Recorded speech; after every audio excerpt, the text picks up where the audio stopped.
was only a matter of time. President Biden now pushing Congress to take up his gun control wish list, which includes a litany of lefty policies, including funding for community violence programs, mandatory background checks, a ban on so-called assault rifles and high-capacity magazines, and more. Man, I wonder what that kind of plan will do for gun stocks, like Smith & Wesson, which has been down in the past month. Sturm, Ruger and Company, which has also been trading lower, but did announce new hires last week in Ammo Incorporated that has been soaring for the past month. In the meantime, some Democrats urging Biden to skip Congress and just take executive action on guns. So how long until your gun freedoms get shot to pieces? Joining me now, townhall.com editor and this week's host of Fox News Prime Time at 7 p.m. in the East, 4 in the West. It is Katie Pavlich. Great job tonight, Katie. Thank you. It's great awesome to see you. You too. Not great news about what this president is intended to do in terms of gun control. What is most problematic for you here?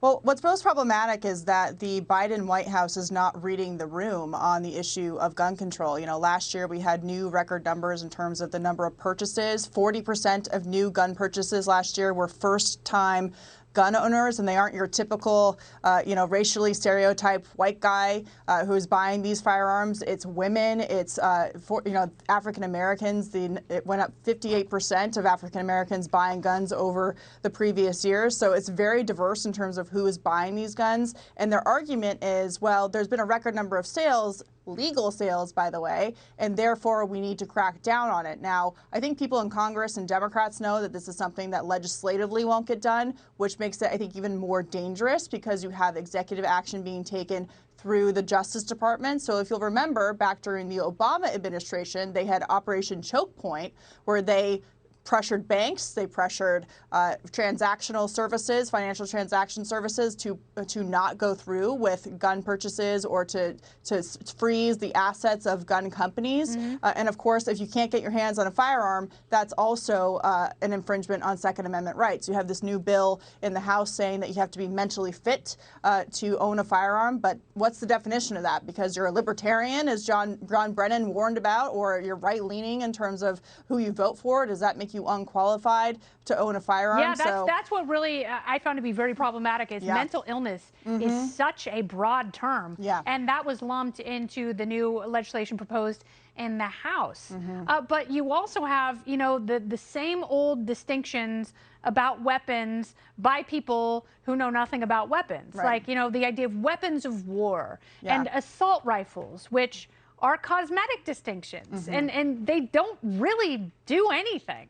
Well, they try to own the language on this. So we've seen that they use the term assault rifle. They use the terms weapons of war to scare people into agreeing with their overreach and their infringement on the Second Amendment. We're seeing it now with the language change. You notice they don't call themselves gun control groups anymore. They call themselves gun violence prevention groups. And they think that, they lump all of the people who own firearms into the same category, and they don't, they keep calling for these background checks. Let's remember, on record, 22 million new purchases were made last year. Every single one of them went through an FBI background check. So they make it sound like we don't have a background check system. Yep, but there's that no you can such just thing. go to 7-Eleven. You can just get it mailed to your door, which is not true. Exactly. And the pandemic changed that because in all the unrest last year, you had a lot of people in California at the beginning of the pandemic going to gun stores and getting very frustrated that they couldn't just walk out the door with their new firearm because there was a waiting period. So people, I think, are waking up to all of the restrictions that have been put onto this. But my fear is how they go through ATF, what they do with these regulation changes they can make overnight without telling the public. What about going after ammo? Oh, and of course, going after ammunition, right? Your firearm is really no good if you can't get ammunition. So we've heard a lot about ammunition tax. That's something that President Biden supports. That's in this House bill.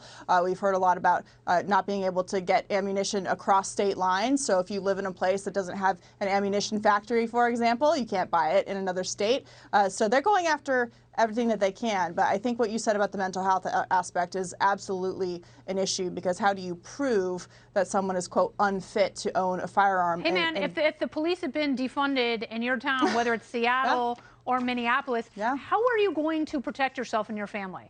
I just Exactly. want to know that. If there's a 30-minute lag time in police showing up for a 911 call, what are you supposed to do in the meantime? And this is from the same group of very logical people. Yeah. Katie Pavlich, thank you so much. Thanks, Kennedy. Knock 'em dead on the 7 o'clock. We'll Thanks. be watching every night.